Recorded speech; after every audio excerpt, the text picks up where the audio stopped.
Hello, happy Thursday, everybody. Let me send Steve the link for this thing. He'll be joining. Not sure what all we'll get into, probably lots to talk about. If you guys have questions on anything, go ahead and drop those in. Obviously, we got golf going on today. We got some guys in the mix the last time I checked. Let's see here. Nick Taylor, who won last year. Jim, what's up? He is tied for the lead with Alex Smalley, both at 6 under.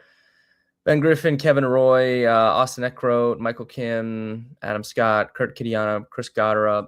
So, yeah, we have Kitayama and Eckroat up in the mix. Griot's there at 2 under as well. I used Aaron Raya, my one and done, so he needs to do something here. He's even par. I think he has a look for birdie on this hole he's on now, so we'll see what happens there. But we still have obviously tomorrow's round as well. But overall, once Steve gets in here, we'll no, I did not, Guru, but I'm gonna make a TikTok about that either tonight or tomorrow, award winners, and tell you guys who I think should win and who I think should win and who I think will win. I think a couple, there's probably a small difference, but yeah, I'm going to make a TikTok about that. And that'll get posted on YouTube and X as well. And then obviously we had the big news with John Harbaugh going to the Giants overnight last night. So we'll talk a little bit about that as well. I think Steve is in here now. Let's put him in. Steve, how are we doing today? Good. How you doing? How's chat doing? Good. Today, pretty good. We got golf back, which is fun. Big NFL playoffs this weekend. So what's been going on the last week? Well, I woke up today, had my Wheaties, and we were in a meeting this morning, and someone mentioned that Kyle Tucker might be going to the Blue Jays. Do we have another Ohtani plane tracking incident on our hands here, or is this the truth? I don't know. I was trying to look into that after that. Let me see what the latest is. I don't think there's anything official, but yeah, I do think the Blue Jays are right in the mix alongside a few other teams. That would be a big get for them because they've had a pretty uneventful offseason, to be honest with you, the Toronto Blue Jays. Really? You think so? Yeah, they haven't done anything crazy, and they might lose Bo Bichette, so that's what's kind of weighing it down for me. He's slightly expendable. He came up big in Game 7. I know they didn't win, but he did. His bat is great, but I think you have a bit of a problem there because, and I don't know how this is all factoring into it. He wanted to play shortstop, and I haven't looked at any of it. I didn't look at any of his defensive metrics, so this is all anecdotal. But in years past, that has cost them runs, like runs scored against. And so when he was playing second base, that seemed to make more sense. He was injured, etc. It's a shorter throw, but it didn't really cost him. And he's like one of the best contact hitters out there. There's no doubt. And that fits with what they do. So yeah, so it fits in really well. I think it would be good, but at the cost, could you find a better defensive player to play second base? Could you find a better shortstop and slide Jimenez over? I think pitching wise, they've done well. Obviously, yes. You go out and get Cease. I think Tyler Rogers was a fine pickup. I agree. But I feel like there's unknowns on the offensive side. Like we don't know about Okamoto, whatever that guy's name is. We don't know about Eloy Jimenez. They take a shot on with the minor league deal, which I like, but it's just I don't know. That could work out really well, or it could not. Well, it's funny because I think, did we talk about him or did we talk about Roberts? Why? Yeah, you're all blurry. I know. I don't know. You're deconstructing Harry. I don't know. The was it him or Roberts that we talked about? But like, I remember when Ilioy was coming up, he was like, he was the next big name. Like, guys were drafting him in fantasy leagues.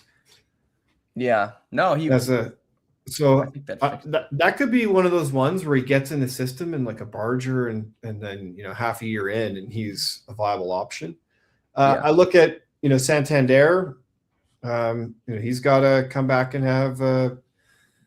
So it's really that second base, like who's gonna play there. But I think they got lots of options on the offense. Yeah. And if they get Kyle Tucker, you could probably have a more defensive player at second base who's batting up. Yeah, there that would definitely change some things. I agree. I was looking at obviously we're getting close to baseball, another month, and we'll kind of like be really in the preview for that. I was looking at like odds to win the AL, odds to win the division and stuff, and it's still a tough division. The Yankees, Blue Jays, and Red Sox are all pretty close in price. Yankees are still the slight favorite in that division, but they're all like right alongside each other. The Red Sox have done well too, pitching wise, so I guess we'll kind of see. It should be really competitive again. Yeah, I expect, like we talked about last year, I expect the Red Sox to be better than people think. Yeah, the Yankees, I don't understand. Is this like a popularity index? Like, is it because people just every year put money on the Yankees? Like, I don't get why they're getting, like, they seem to be taking a back seat and like being like, hey, we're not participating in this. We'll go out, we'll run our team out. It's good. But we're not getting into this arms race. And then the last thing is, like, I don't understand in any way, shape, or form, and I'm probably going to eat these words, in 2 days when Tucker decides to go there. But like, I don't understand how the Dodgers can pick up Kyle Tucker. Like, they paid $200 million in luxury tax. This doesn't make any sense to me. I think they would just do what they've so. To my understanding, someone in chat can correct me if I'm wrong. If you know about the logistics of the MLB kind of collective bargaining agreement, but to my understanding, that's getting close. Like, they'll be up for a new one here soon. I think it's maybe after next season. And I think the Dodgers know that there's going to be some sort of a correction when that comes to head, like with how they're doing things with the deferring of money and stuff. So I think they're kind of making like these efforts to just do anything they can around the system while they can until that gets addressed when the next CBA comes up. So I would have to imagine if they did bring Kyle Tucker in, it would be like they've done their last few deals. So it would be some sort of a deferral for a large portion of the money. And they still would pay a ton in luxury tax. But, I think that's how it's working. Jim said Red Sox are going to trade for a hitter and dump payroll because they're too high. I could definitely see that. I like their pitching staff a lot. I don't know about like the offensive side of things. And then obviously, they have to deal with the Blue Jays and the Yankees in their division. So that's kind of tough. They have to make the wild card, but I do like what they've done pitching wise. I look at the Dodgers and I'm like, okay, so they've got $354 million in crazy payroll, and then $200 million in luxury tax. So that takes them over $500 million. The Jays aren't far behind, but they're $70 million behind. So like, conceivably, if they want to compete with those top teams, they can fit it in. The Mets are second at 295, Phillies at 267, and then the Yankees at 262, and then Braves, Astros, Padres, Cubs, Red Sox. Yeah. So I just look at like at some point, you run out of money for the Dodgers. So if they add another $30 million per, and then whatever the tax is on that, I just don't even know how they're even in this bidding war. Yeah, They seemingly are in the mix for every player. I don't know. I remember back when the winter meetings were going on, people were convinced they were about to trade for Tariq Skubal. So I don't know. They somehow are in the mix for everything. And a trade I could understand because they could theoretically give some money Yeah. back. Yeah. And you'd think that the Tigers would want an actual baseball deal because they're not just going to dump them. You know, they were good last year. Yeah, I mean Also, they were very good for a large portion of the season until the last month. yeah, and like also explain to me why are they dumping him? Like, pay the man. Yeah, I don't know. I guess it's just like they don't want to shell out whatever he is going to get, I guess. Somehow also I've never understood this. And I think, I mean, I don't want to say I don't understand it, but I know it's because they do so well with the international players. But the Dodgers always still have like a top 5 farm system. Like they're always in the top 5 of the farm system ranking. I don't understand. Like they spend all this money, but then they still always have top 5. Well, it's because they never mature any prospects, so they're all they never need them under control. Yeah, they never need them, and yeah, I'm looking. I mean, this is outdated ranking system that I'm looking at. I think it's from like August, but they were still like number 2 on this list. It's just funny. Yeah. Okay. Anyways, that's you asked what I was doing today. That's what I was thinking about. Yeah. Well, we'll get into baseball mode. So, obviously, in about a month, we'll be headed to Vegas for FSGA conference, and we'll do baseball draft there. I don't know. Do you have any preview for the conference? Like, let the chat know. I told them that we'll be doing some content from the conference for sure. Yeah, well, Ben might be a party of one hosting kind of the Rolling Insights welcome drinks on, the night before the conference before Caleb and I get there. So party for hopefully more than one. We got to kind of organize that and send it out. But I don't think there's really anything specific. We have participated in the Expert League previously, roasted by the guys on Sirius XM kind of 2 out of the 3 years. Last year, I felt like I battled back a little bit because I think I finished bottom of the middle in the standings. So I hope we get invited back. I'm assuming that we will. I don't know. Have you talked to Digger? Did you ping him today?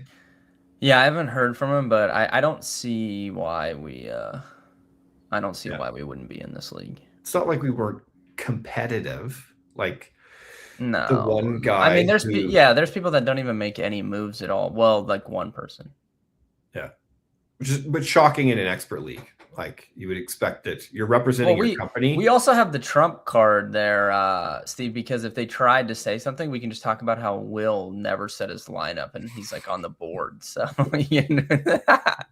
we'll just bring that up and they'll change their tune probably. I can't wait to ask him and be like, I know. Are you like a placeholder? I don't know. It's not very like him.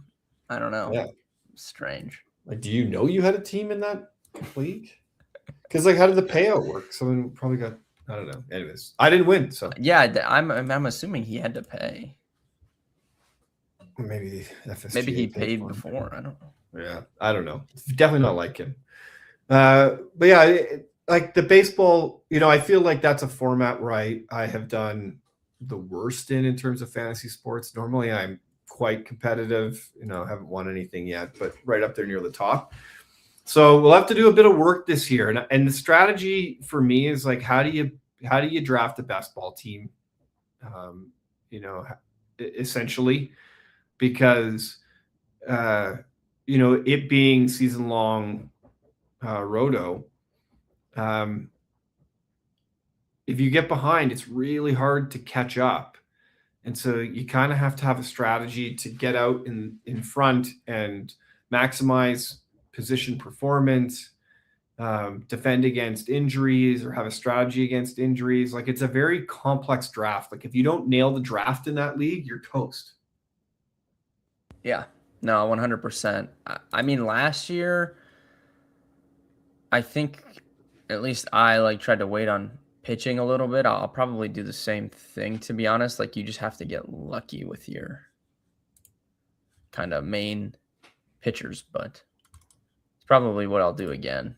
I haven't done any season-long baseball research yet, but yeah, probably my thoughts. Yeah, I think there are pitchers that you can scoop. So, anyways, that'll be the big kind of thing showcase for us. We'll be cruising around. If there's anyone on the chat that's going, let's hang out. It's a fun time, and it's not like you're sitting in a conference room listening to the speakers the whole time. So, lots of opportunity to hang out. Yeah, that'll be fun for sure. I don't know, like, if you had anything specifically you wanted to talk about. Obviously, we can take a look at the 4 playoff games this weekend. We also could talk a little hockey, because now is about the time that I'm looking to put some futures in. Although I took one preseason NHL future, which we talked about on the stream back like the first week that hockey started, and I took the Avalanche at 9-1, and I'm looking now, they're currently pretty big favorites to win. So we could talk a little hockey too, to be honest. I might try and put a couple other futures in as well. Okay. Yeah, you can set the agenda for today. Cool. All right, let's go through these games first. So obviously your Bills' big win last week. It was a really fun game. I thought both teams played well. Like, the Bills just played better enough to win. Their defense actually showed up for Josh Allen. It just felt like so perfectly that he went down and scored with like a minute left. There was too much time and they would ultimately lose, but his defense came through for him finally. And now he goes to Denver. The Bills opened up as I don't know if the Broncos, I've seen conflicting stuff on that. I don't know if the Broncos opened as favorites, then moved to underdogs, and then now are back to favorites, or if it opened Bills -1.5. I don't think it would have opened Bills -1.5, but the Bills were favored for a minute, at least, early on in the week. And now it's flipped back. So Broncos -1.5 should be a good game. I know you're kind of rooting for the Bills here. So what's your main takeaways from this game here? Well, when I compare the data, you compare the two teams, the Broncos have the edge and they're at home. So although, kind of like last week where I picked the Jags, if the Bills win, that's great. I'm happy. If Denver wins, I win a bet. I'm happy. So it's a bit of a win-win game for me, and then I'll just get to be able to enjoy the football. I secretly feel like this is the Bills' time. Like, they're kind of coming in as the underdogs and the question mark in all these games. I think that actually plays in their favor. Yeah, it's kind of like, so I talked about this on Sunday, on the Sunday stream. Like, even though I really liked this Jags team and I thought the Jags would win that game, I didn't end up betting on them because I just don't want to bet against Josh Allen in these spots like that. And this is kind of similar. Like, I definitely think the Broncos are the better team, but Josh Allen is fully capable, if it's a close game at the end, to go out and win it for the Bills. So I don't really see myself betting on this one. I want the line to flip back, honestly, because it's only ever happened, I think, 2 or 3 other times. The number one, like the team coming off a bye week, I should say, being home underdogs in the divisional round. Like, that's really only happened a couple times. I think most recently it happened with the Eagles the year that they won the Super Bowl, because they had lost Carson Wentz. So they were highly ranked going into the playoffs, but they had Nick Foles. But then, they ended up going on a run to the Super Bowl anyway. So thought that'd be interesting. But I think the biggest takeaway from this game for me is the already thin pass catchers for the Bills. They lose Gabe Davis. They lose Shavers. Like, they have but they already have Palmer's already on IR. So now they have no Shavers, no Gabe Davis. Like, they're going to have to rely on Keon Coleman in this game. I know, like, there's been portions of the season where he's been inactive, like healthy inactive. I mean, they're going to have to rely on Keon Coleman in this game. Shavers does a lot for them too, like blocking and stuff. Like, I actually think that's a big loss. So who's going to step up outside of Shakir? Like, it's Brandon Cooks and Keon Coleman. That's what they're relying on, I guess. Well, so just quickly on Coleman, my read on his, healthy scratch sitting in the sidelines was behavioral. And Oh yeah, definitely, yeah. end of season playoffs, most of those guys, most of the time, they're motivated. Whatever was bothering them or they were poorly behaved during the season, they're focused and ready to rock. And I actually thought he played really well last game, and was a difference maker. So I think he could be one of those guys where we reflect back and we're like, yeah, he stepped up. He's got the tools to do it, and plays great and helps them win. The depth is a problem though. Like they don't have a lot of depth, and you can't play these guys every single snap. They get tired. Yeah, I think it's I don't know. I mean, I definitely think the Bills can win this game. So we'll see. Yeah. We'll see what happens. I was looking, I think that was Tuesday that it came out that Shavers and was out as well, because I was looking at I Coleman's saw a tweet touchdown this morning odds. on it. Yeah, he's like 5-1. I'll probably be interested in that, to be honest, just given the value. But the problem for me is, like, Brandon Cooks has legitimately been good, I think. Mm-hmm. And he's basically the same price across the board as Coleman. So picking between those two is something I'll have to think about. The next game, 49ers Seahawks. Seahawks are big favorites here, -7.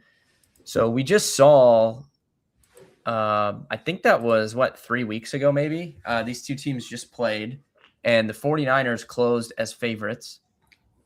Now, they were at home in that game, but they closed as favorites just less than a month ago. Obviously, they have no George Kittle now in this game. They're still super banged up across the board. But, that's a big jump from being favored 3 weeks ago to touchdown underdogs in this one. So I don't know if you have a thought here. I definitely think Seattle's the better team, but yeah, I don't know. I like San Fran in that game, but it feels like a lot of points, right? I think a touchdown's dramatic. Like are you kidding me? Like this is going to be an absolute battle. The game, yeah, was it 2 weeks ago? Because it was the last game of the season, right, for first place, wasn't it?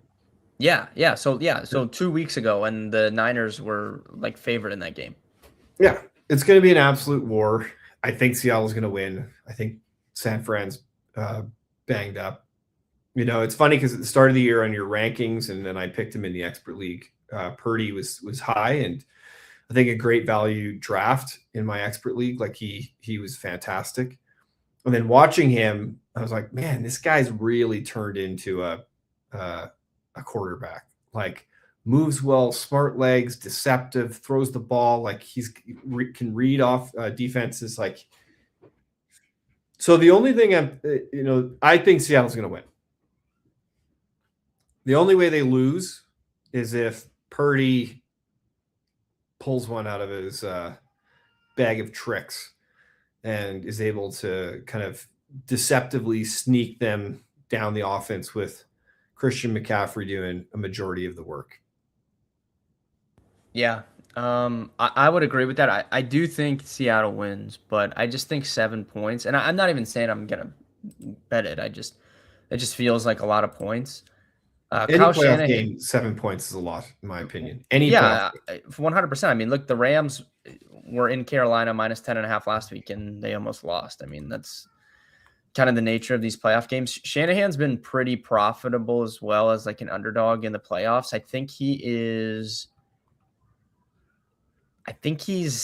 I looked this up last night. I think he's 6-1 against the spread as an underdog in the playoffs, and undefeated on the road as an underdog. So he's kind of got some historical experience going for him here as well, whereas Mike McDonald is a young coach. Yeah, for sure. So that should be a fun game. I don't know. Do you have anybody that sticks out to you? I haven't even looked at prop lines yet, but is there anything other than McCaffrey? Obviously, I think people will be looking at Tonjes with no Kittle. And Seattle, that's kind of the weak point of Seattle's defense under Mike McDonald. It's always been tight ends because they just play too high and sit back so you can get them over the middle of the field. So, that could be something I look at. Yeah. Well, as you know, I'm not a big prop better, so Yeah, I that's true. don't look at individual player performance. Although I'm regretting not riding with you through this period of great success. Yeah. Um, uh, We're still but getting a kickback though, because it's been good for the viewership yeah, and it's stuff. been good So for it's been entertaining too. It's you know I don't do this to make money. I do this for the love of the game. Um, but the other one, what is Purdy's anytime touchdown for rushing? yeah, he's been running a lot. That is true. He's plus 650. That's he's got sneaky feet, I tell you. He's He like does, yeah. I was gonna say another one could be Kyle Juszczyk. So mhm. when Kittle went down. Now again, I don't like to look at what happened in the game when somebody goes down, because a lot of times they don't have a week of prep, right? Yeah, They're they just don't change going the with game what they plan. trust. And obviously Kyle Juszczyk's been on the team forever. They trust him, but he caught a couple, I think 2 or 3 passes after Kittle went out in that game. Typically, he doesn't mix in that much as a pass catcher. That he might get like one designed play, but I could see them, if they get into the red zone, because they didn't score when they played Seattle 2 weeks ago. They didn't score a touchdown. So you have to think Kyle Shanahan's going to pull out everything he can in this game. If they get in the red zone, I could see, especially with no Kittle, who's a big red zone threat, some sort of like a designed, play, and Kyle Juszczyk gets the balls. And he's like 9-1 for anytime touchdown. I would be a little bit interested in that one, I think, too. Hmm. Yep. Yeah, I like that one. I can see the plays in my head already. Yeah, like I don't know if they're gonna have to do something. Seahawks are listing Sam Darnold as questionable with an oblique injury. He got He's added today, so I don't think he's in danger of missing the game, but that's no, interesting. he's Texans Patriots, number 1 EPA passing offense versus the number 1 EPA passing defense. Interesting matchup there. No Nico Collins, it sounds like, for the Texans, which is a big loss. But yeah, what is your thoughts here? I mean, Drake May continues Pats all to the do way. his thing. This Yeah, is the 2 games that have the greatest favorites based on the kind of statistical model is this one, and then the Rams as favorites. So I think the Pats are going to win. I think the Texans have a great defense, but you eventually you kind of run out of luck as a defense. yeah. You got to I just do don't something. trust their offense at all. I haven't trusted it all season. I don't trust it in this spot.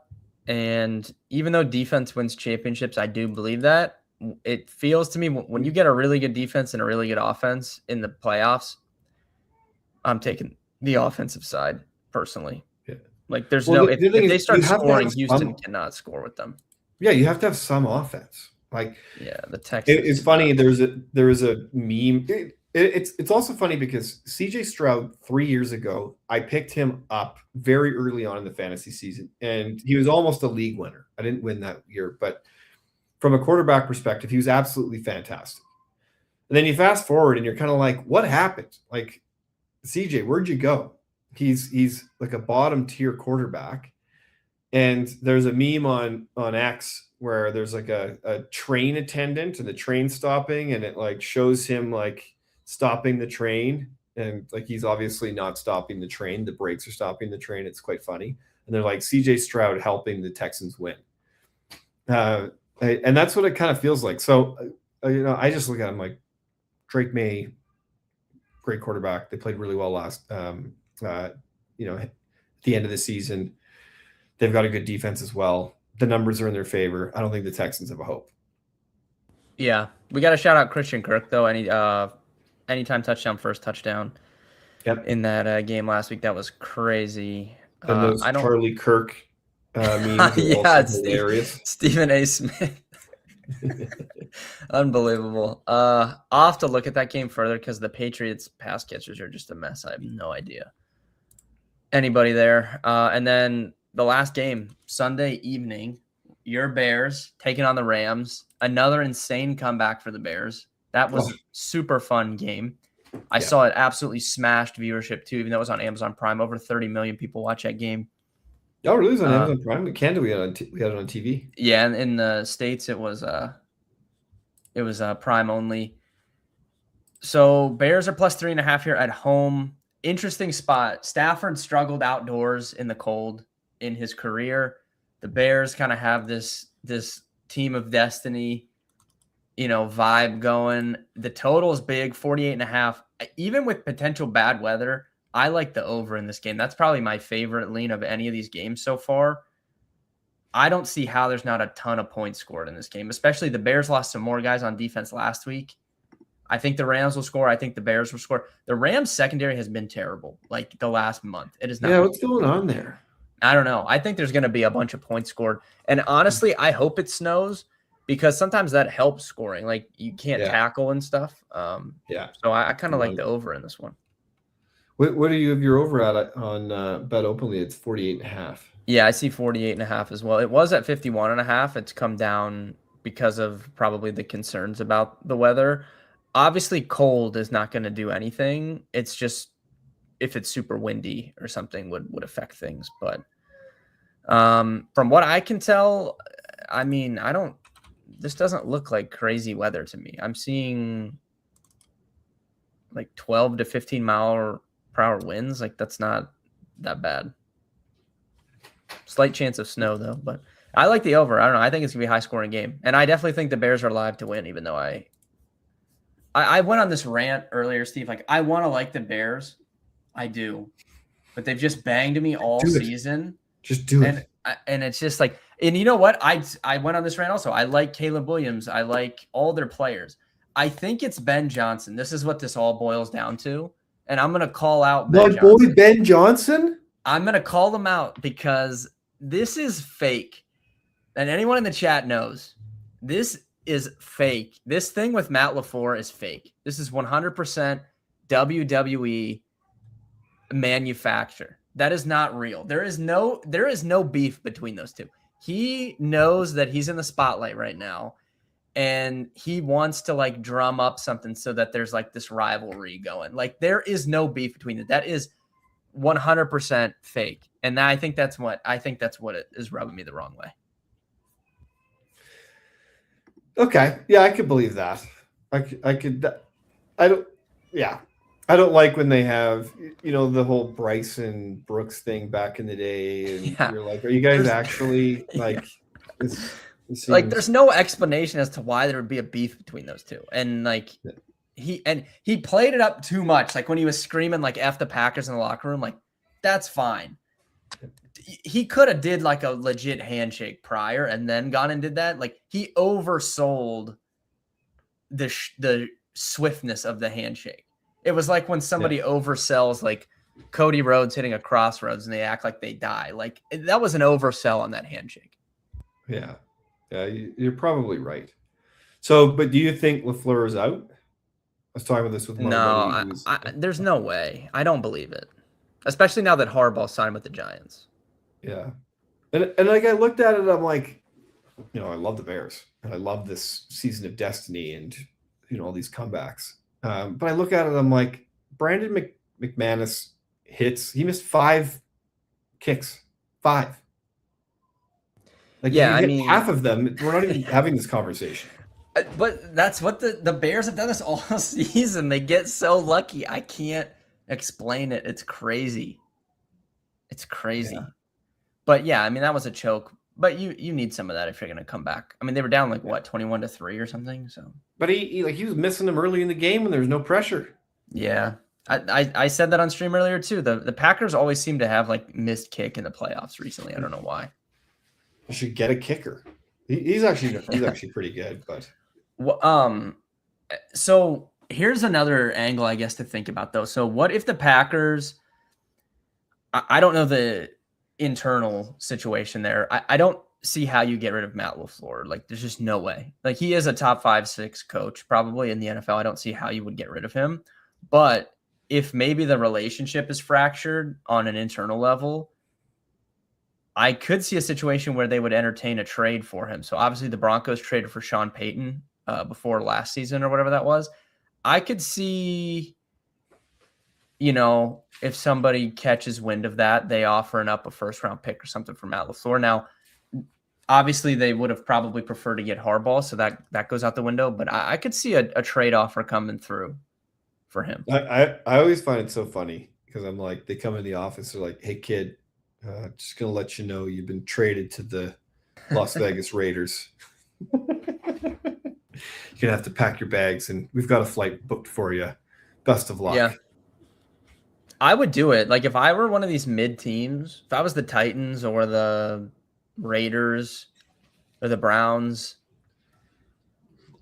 I'd be willing to give up a first-round pick for Matt LaFleur, because when you're taking a chance on these young coaches, these young up-and-coming coaches, you're hoping that they become Matt LaFleur. So I'll willingly give up a first-round pick to just accelerate that process. I have the coach now, and then you can focus on everything else.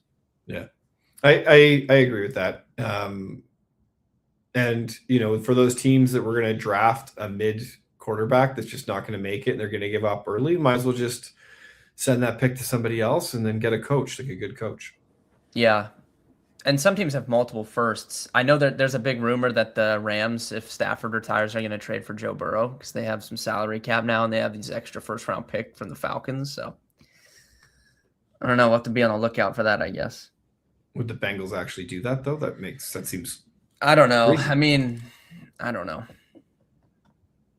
I would say no, but I think he was sending a message like when he was talking all like emo to the press the last few weeks and saying like, I do this to have fun. I'm not having fun. Like, I don't know. I think he was sending a message to them. I'm not saying that they would trade him, but I don't think he's necessarily happy with how they're operating things there.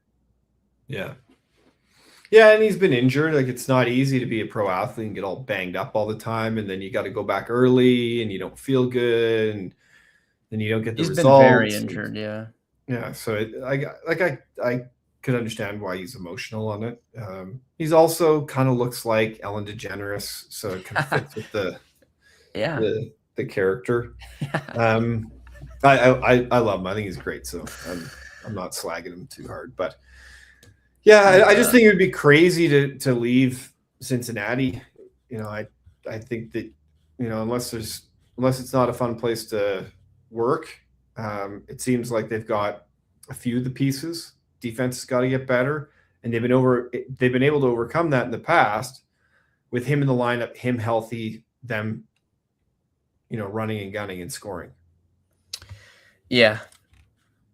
It's just like, I don't know. I feel like they have never been good at managing their team. And that goes back years. Like, not a willingness really to spend money. They just mismanage things, I feel like. Yeah. But it would be a large step to get to trading Joe Burrow for sure. Jim made a good point about Patriots defense getting healthier. I definitely agree with that. They're set up really well right now, especially with the path. I mean, facing the Texans potentially with no Nico, and then when you get to assuming they win, they are favored. Facing either Denver or Buffalo. Like if you play Buffalo, who's banged up and they've had to win back-to-back road games, you'd be catching them at a good time. Also, all right. Do you have your like NHL stuff like updated on SportWise? I guess we could look at that. Yeah. Let me just pull it up. Oh, do you have a pick to win? Are you taking Rams or Bears? I took the Rams. Yeah. So that's another one of those win-win games for me.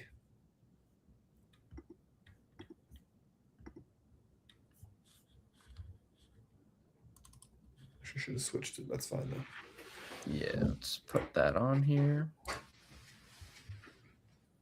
All right. So this is currently ranked by the point differential. So who's compared to last year, who's hotter. It is interesting though that you've got the kids, Max Celebrini, Ryan Leonard, Connor Bedard. He's not a kid. Mark Stone has played well. He'll be in the Olympics. Gabe Perreault scored a goal last night. Oliver Kapanen surprised in Montreal. Like some of it, these guys would have had 0 points last year. But it is interesting to see that there's like a real strong youth movement in the NHL right now. Kind of unspoken. Some of the top guys, Bedard and Celebrity for sure. But some of these other guys, I just didn't realize it. Zegras has had a big bounce back in Philly. He's always got a lot of character. Simon Nish, he wanted out of New Jersey. Now he's playing a big role there. Marchand, the old wily vet, he's still ticking away, the rat. And Leo Carlsson, he's going to be a huge leader on Team Sweden for the Olympics. And then Aiden's boy, Zach Hyman, still doing it in Edmonton. So kind of an interesting view on, if you're kind of looking at who's rising in the league. This is a good list to take a look at. I don't think I've posted this in the community, but I can do that later. And I'm also trying to post them when I post them to the community. I'm trying to post them in Discord so people are aware if they're not in looking at the community all the time. Yeah, for sure. I think this would be good to share out. I mean, I'm looking in general at the standings. What's going on with the Buffalo Sabres here? They are rising. And they may have turned the corner on some of these. I didn't update this. On some of these, what is this ranked by? And are the Avalanche just completely dominant? I mean, they look are. at their record, my lord. Yeah, they're kicking butt for sure. What is this ranked on? Am I blind? Anyways, let's save this. But I know we were talking about the Sabres before. We were laughing at them. Well, and like, we have to be careful with getting too close to the Sabres. They've done this before, like they've started the season hot. Now the difference is we're 45 games in, and they've got 25 wins, and they just went through a streak where they were the hottest team in the NHL. So like they could be turning around. Tage Thompson got picked to the US team, essentially ahead of Jason Robertson. Which is crazy because Jason Robertson is, I think, the top scoring US born player right now and like a superstar in his own right. So for the fact that he's not even on the team is crazy. And then the fact that they believe in Tage Thompson, I think shows you a little bit about the future in Buffalo. The other thing in Buffalo that you have to keep in mind is they have all these defensemen. I'm actually going to go back to their team and just pull this up on the other one. They have all these defensemen. Defensemen take longer to mature and develop into players. So if we look at their defensemen that they've got, Matthias Samuelsson, he's been an absolute stud this year. Bowen Byram, who they traded for with Colorado, I think, he's been an absolute stud. The other guys are actually having seasons that are worse than last year. Yeah, okay, interesting. Rasmus Dahlin is first overall pick. Owen Power, first overall pick. Like these guys are starting to really turn into more dominant players, even though I'm a bit surprised that their offensive totals are lower than last year. I thought they would have been closer to the same. But they're just bigger, stronger. They're men. They're playing better. So I think that's it. They've got a few other guys. Josh Doan, Shane Doan's son. He's having kind of a bit of a breakout year, with 32 points. This Ostland, he's having not a bad it looks like there might be some promise there, even though he's played 33 games, actually. So I thought he was more of a up-and-comer. And then this Isaac Rosen, he's played 13 games. So they're starting to get some. And then Benson was a first-round draft pick. He's starting to turn the corner. Josh Norris, who traded with Ottawa, he's looking like a number one center. He's a U.S.-born player. He's in that right age group. So Jack Quinn, he's been great. Yuri Kulich, the Czech guy, he's been great. So like some of these guys are starting to actually turn into hockey players, and they're not giving up on them because they don't have any immediate success. So I think that's the biggest difference here. And I think they have a chance of turning it around. They have a goalie. They've got a goalie who's playing well. I mean, that was the first thing that stuck out to me looking at the standings outside of the Avalanche's insane record, 33-4. But so the crazy thing about the Avalanche is like they're absolutely dominant right now. There is a bit of a history in the NHL that these teams that are absurdly dominant during the regular season don't do very well in the playoffs. Because once everything, the volume gets turned up, they kind of have been, on cruise control for a while. So if you're looking for a contrarian bet, betting against the Avs might not be a bad pick, just because they have been so dominant. And they've been so dominant to the point that their power play is actually, I can't remember what it is, but it's like in the bottom half of the league. Well, especially that's insane. Because I got them, that's the only thing I took preseason at like 9 or 10 to 1. So I have a good number on them. So I'm more willing to add a couple other teams now because they're obviously the overwhelming favorite, but I already have them at that good number. So I'll definitely take some shots on some of these other ones. Do you have any teams that right now you think? I know last year we picked out Dallas, around this time. That didn't end up working out, but I'm down to like pick another team here to jump in on. Yeah, I hate to say this, and Aiden's probably listening. Oh, I knew you were gonna say it. I think the Oilers are actually playing relatively well. 10 to 1. And although I don't blame Stu Skinner, I don't think that his goaltending woes are a result of him being a bad goalie or a bad player. I actually think that goaltenders go there to die, but there is this period in the beginning where they can play well. And I think because they essentially got Connor Ingram for free, he had some personal issues. Sounds like that he's been able to, like, not that I know the guy, but it sounds like he's been able to kind of address those. They're essentially getting an NHL quality goalie for free. And then they have Tristan Jarry, who, let's say he's equal to Stu Skinner, but doesn't have all the baggage. So I think heading in, they're definitely a lot better. And then they have the top 2 best players in the world, arguably. And Connor McDavid has something like 45 points in a 20-game point streak or something like that. Like, that is insanity. Yeah. So I don't know what the number is on them. They might already be bad value just because it's the Oilers. They're 10 to 1. That's like, that's fine. I think that's good. Yeah, like they're going to be in the playoffs. So here's the Avalanche are plus 240. This is on FanDuel. Vegas is 7 to 1. Tampa's 7 to 1. Carolina's 7.5 to 1. The Panthers are 8.5 to 1, and then the Oilers at 10 to 1. I think Florida is going to have a hard time.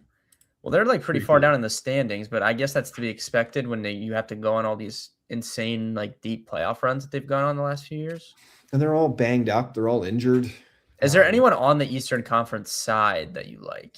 Well, the one weird one is Tampa. Okay, yeah. Because obviously they're number 2 in wins, and what's the story with the Red Wings? They're a young, good team, and they've got a goalie, and they got defensemen, and they have forwards, and so they're 60 to 1. Like, did somebody just get hurt or 6-0? Yes, 60 to 1. Well, that's great value. The downside with Detroit is they're young. So, like, the likelihood that they're going to come out on top in the East is pretty low because they're going to have to go play all these grown men. Yeah. But 60 to 1. Like, I'd take a shot on it. Be easy to hedge. If you could get them to win a playoff series, it'd be really easy to hedge that 60 to 1. Yeah. Young teams go on runs. You look at the Florida Panthers from back in the day, they had all these young guys and all these old guys, and they went on a run, almost won the Stanley Cup. For reference, the Sabres are 65 to 1. So, like, are you telling me like those are like, are they that close? I would say the Red Wings are definitely have a better constructed roster. Steve Yzerman is the GM. Like the Sabres, there's still always this concern in the back of your mind that, are they going to fall apart internally and do the same thing that they always do, where they look good for a little bit and then they run out of steam and then dissolve. Mm-hmm. But I think that like that's pretty good value on both of those. Like, I Yeah, think I Detroit's might got a take a look chance. at it. Yeah, I'll take a look at it. I mean, that's a big enough number. Like, we're not betting that for crazy money, Yeah. but just a little sprinkle on it. You never know.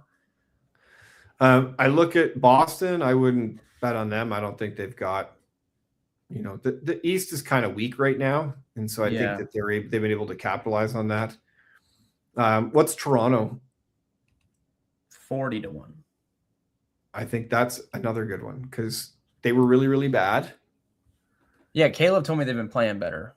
They've been playing a lot better. Sometimes him and Josh, I hear them talking about it. Yeah, and Anthony Stolarz got hurt.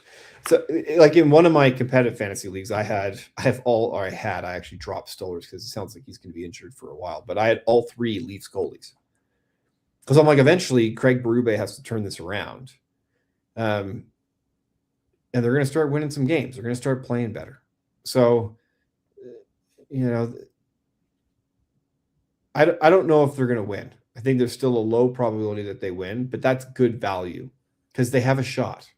Yeah, I mean, when if you take big tickets like that, you just need them to get to like the second round of the playoffs, and it's very easy to hedge stuff like that.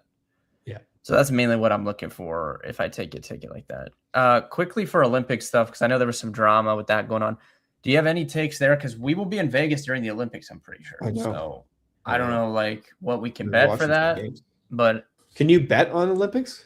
oh yeah, 100%.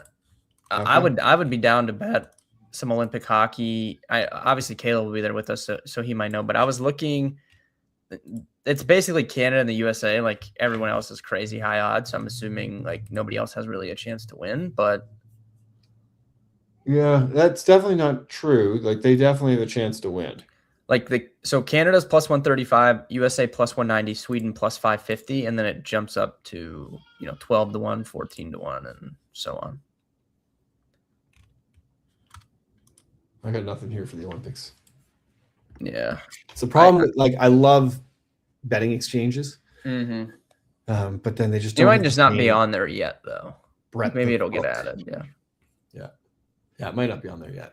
No one's. So there's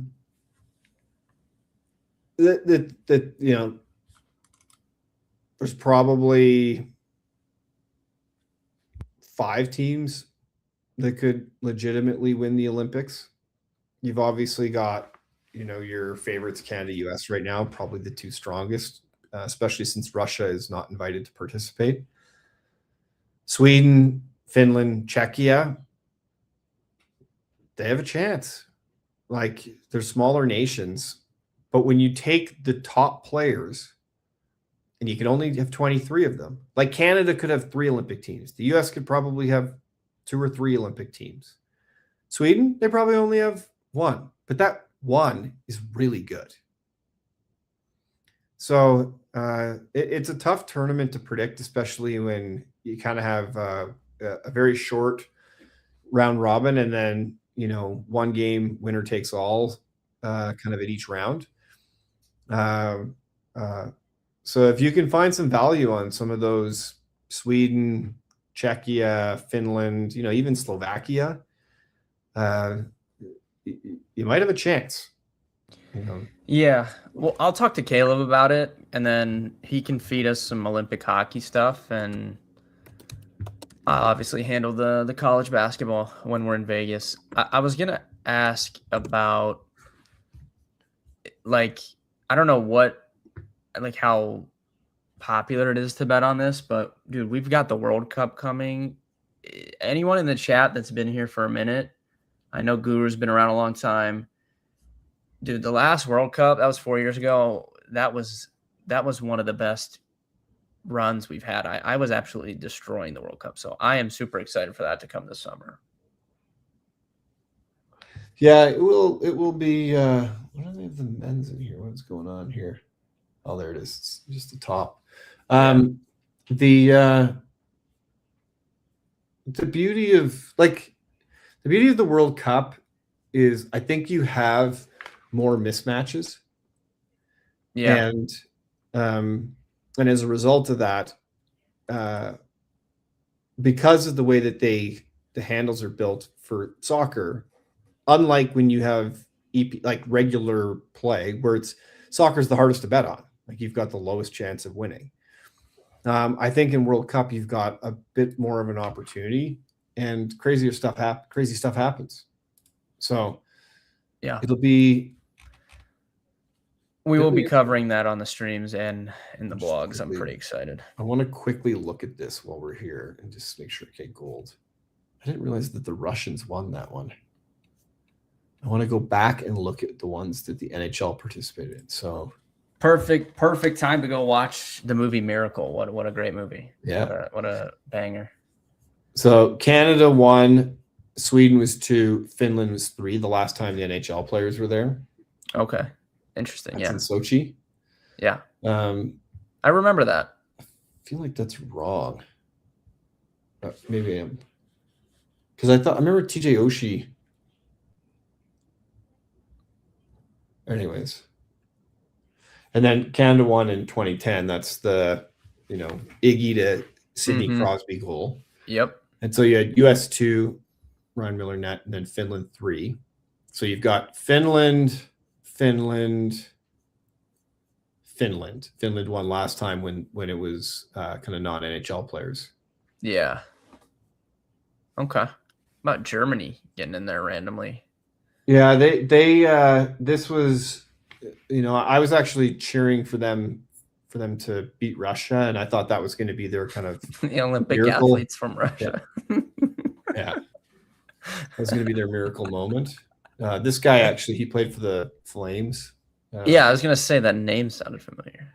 And he played in the NHL. So they had a few, but they kind of had their miracle run. It was pretty good. Interesting. And then I think that was the Slav. A bunch of banging around going on outside.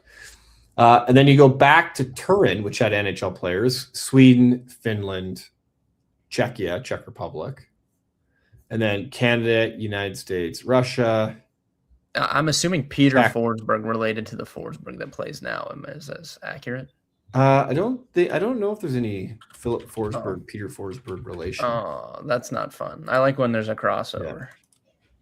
Yeah. Sergei Fedorov, they just retired his jersey. I found this in my basement. It's probably a PSA 9. You should get that graded. Yeah. I love finding old cards, especially like old cool ones. I'm waiting for Jeff's been hyping up these Star Trek cards he has to me for.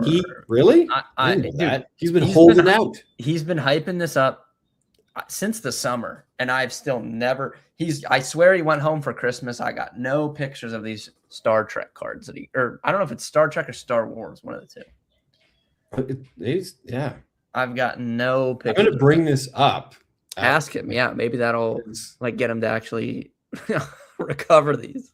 Yeah, it's like one of our mutual buddies. So he and I were, I would go to his house and eat after school snack when we were kids. We would watch Star Trek, and then his parents were like, "Well, there's a Star Trek convention. You guys should go." So he and I shot downtown and went to the convention center, and I even asked Deanna Troy a question. I thought you were going to say that's where you met Jeff Robinson at the Star Trek. No, him having this love of Star Trek, that's all new. That would have been awesome. But no, I don't know. He told me he has cards, but I haven't seen them yet. So I don't know. All right, chat. Thank you guys for tuning in. Good luck today if you are betting on anything. Aaron Rye, I saw he made a birdie and then now he's back to even. So I don't know. He's got to figure things out over there. But good luck. Tomorrow I'll be live 4:00 for the NFL preview. We'll go through everything and see you guys then. Steve, thanks for coming on. Yeah, thanks, chat. Check out SportWise. Check out data feeds. We'll see you guys next week. I won't be on, I don't think. Maybe I'll be because you're gonna be gone. All right, that's fine. We'll figure it out. No worries. Let's see. I'll leave it in the calendar because I fly back and I land before. It's a question if there's any delays at the airport. I'll let you know. That can get dicey. But if not, chat, I'll miss you. We'll see you in 2 weeks. All right. See you guys. All right. Bye, everybody.